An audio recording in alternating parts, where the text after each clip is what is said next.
Nashlets, and welcome to today's edition of Noshing with Nashies.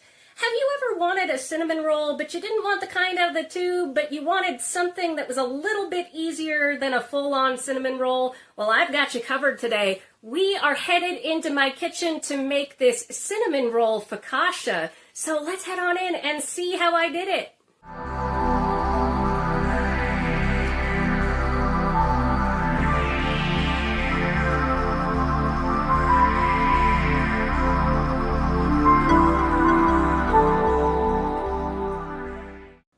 All right, Nashlets, let's go ahead and see what we need for this cinnamon roll focaccia. First thing will be 1 cup of warm water for blooming our yeast and a couple of tablespoons of sugar for that as well. It's hiding in the back. And then we are going to need some vanilla extract, some milk, some salt, a couple of sticks of butter, some yeast, some cream cheese, some powdered sugar, some brown sugar. We're going to need some vegetable oil of your choice, some flour, and some cinnamon. So let's head over to Blooming Our Yeast and see how to make this easy peasy but oh so tasty cinnamon roll focaccia. All right, Nashlets, in my Pyrex here, I have heated up 1 cup of water between 105 and 115 degrees, like 110 degrees. Stick a clean finger in there if it's warmer than body temperature. You're pretty much set to go on how warm you want your water to bloom the yeast. I've got 2 tablespoons of sugar here that I'm going to go ahead and go in. And I have one of these packages of this active dry yeast, which I think is about 2½ teaspoons. We want about half the package. Don't get too worried if you put in a little too much. It's perfectly fine. And we are just going to stir this up and let it bloom for about 5 minutes. And it will kind of get a head on it like beer does. That's how you know that your yeast is alive. It'll have that smell to it, that bready, yummy smell. And while this is blooming, I'm going to go ahead and measure up my dry ingredients for the bread. I'll see you, Nashlets, in just a minute. All right, Nashlets, it's been about 5 minutes. Our yeast has done a lovely bloom. We are going to come in with 3 tablespoons of a vegetable oil of your choice. I choose avocado for this one in particular over olive oil because olive oil tends to have quite a robust flavor to it, which is lovely. If you like it, use it. But avocado oil really genuinely has a very neutral flavor. So we're just going to take that and mix that oil into our yeast mixture.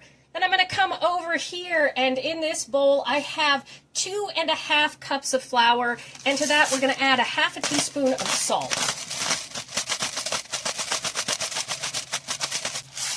Yes, I'm very accurate with my measurements. I've just done this many times.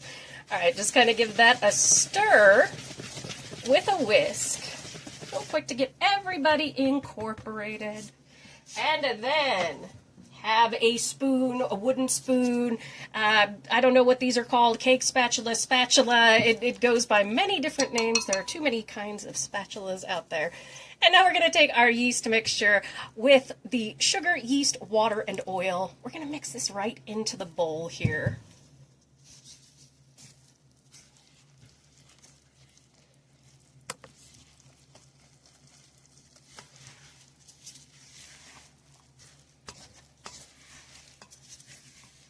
And we just want to make sure to incorporate all of this flour. Again, this is basically a no-knead recipe, which is what makes this so fantastic. Just make sure to stir or put your hands in there for a second to make sure that all of your flour is integrated. Scrape those sides, push it down. I'm going to use my hand here just to make sure I get everybody in there. Just to kind of turn it like this. Makes it a little bit easier. But I like this recipe because if you want that flavor of those cinnamon rolls, but you just don't want to put in the complete effort because good cinnamon rolls do take a little bit of effort, let's be honest. This is a great way to do it. All right, I'm going to go grease up another bowl to put this in and tell you what we're up to next. All right, I've got a clean metal bowl here, and the reason why I use a metal bowl is I put my bread to rise in the oven. I preheat my oven to the lowest setting until it just comes up to about 100 degrees, cut it off, open up the door for just a minute, and then I take and I grease my metal bowl like this. And then we're going to take our dough, and we're just going to kind of roll it around in our oil so it's nice and coated and doesn't dry out. And then we are going to cover this with a washcloth, a dish towel, anything, some plastic wrap if you have that. We're going to stick it in a warm place wherever that is in your house, and we're going to let it rise for an hour. That's how easy peasy this is. In the meantime, we are going to make up our topping, our frosting, and we're going to get out a 9x11 or 9x13 pan in order to bake this. All right, I'll see you all in about an hour. All right, Nashlets, our dough has risen. I am preheating my oven to 400 degrees, and I'm going to show you how to make this topping, and then we will pat out our dough here for our focaccia and put this together and put it in the oven. I have 1 stick of unsalted butter melted, and I'm going to come in with 1/4 cup of packed brown sugar. You can use light or dark. It's up to you. That's perfectly fine. And then we're going to come in with about 1½ teaspoons of cinnamon. Look, you can do more or less depending on what you like. That's fine. I like a little extra cinnamon in mine. If you do, then go with it. And we are just going to mix this together, and you want that butter nice and melty and warm for this because it is going to top our bread. All right, let me grease up my pan and we'll get to patting this out. As you see here, our dough has risen. Now here I have a 9x13 pan. This is Tramontina. Highly recommend it for the nonstick and the ease of washing. It was a gift from Papa Nashies to me from my channel. It came from Costco. Really fantastic. I love it. It is just really good. It washes up so easy.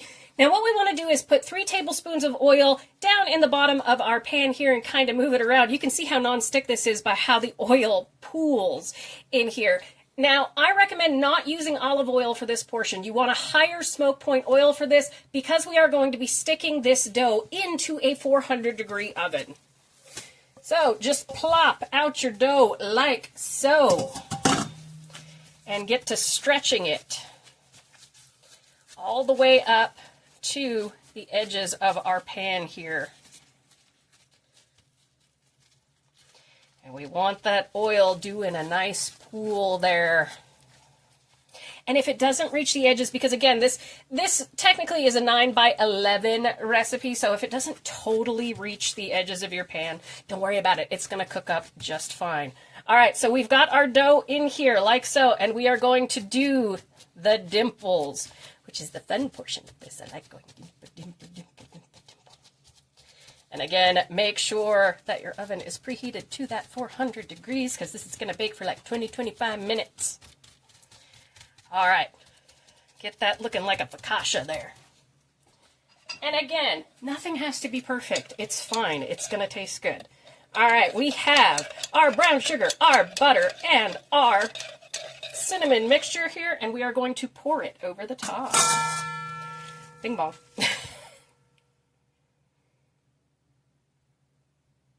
And this is unsalted butter. You can use salted if you want to, if you want that sweet and salty kind of flavor to it.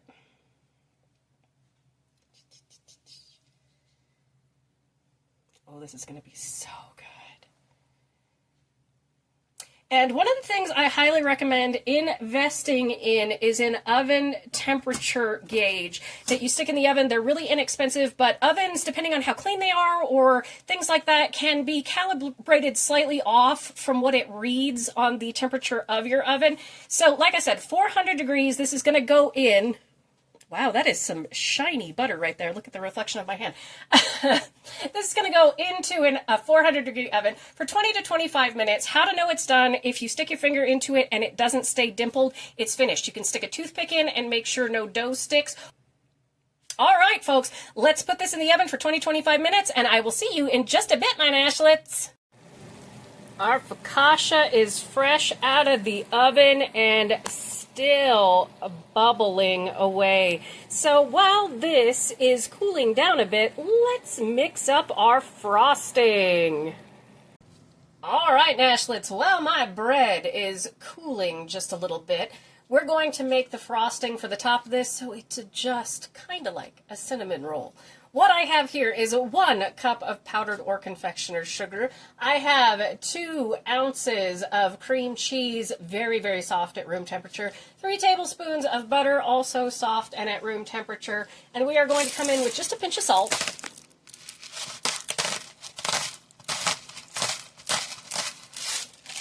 Then we are going to come in with 1 teaspoon of vanilla extract.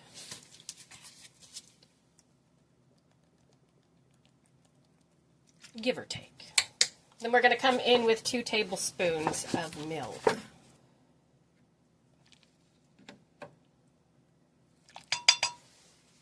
And now we're just going to mix it together, and you can use a KitchenAid if you have one. You can use a hand mixer. You can use a whisk. You can use a fork like I am.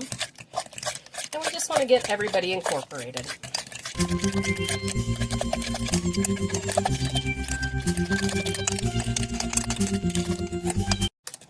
As you can see, I just mixed it there until it was nice and mixed together and runny. It's okay if there are a couple of lumps of like the cream cheese in there. If you want it perfectly smooth, use a hand mixer. It does work better. Okay, so I'm going to go grab our bread. It is warm, not super hot, and we're going to go ahead and frost it. Look at this absolutely gorgeous cinnamon roll focaccia here. Now we're going to come in. We've got our frosting, and we are just going to drizzle it over the top.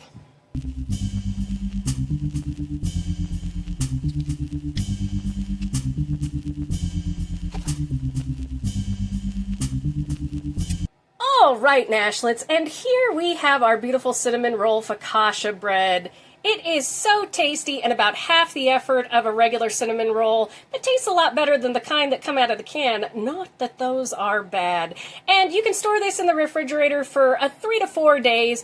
Don't store it on your countertop because of that frosting. I just don't recommend it. And keep it sealed up so that your bread does not dry out. This also freezes amazingly well. Cut it into strips, cut it into squares, whatever you like. Thank you so much for joining me for today's quick edition of Noshing with Nashies. And remember, if you come to a fork in the road, pick it up and have a nosh with Nashies. Please like, comment, share, and subscribe. Consider becoming a member and check out that recipe video on your screen. I'll see you in the next one. Bye!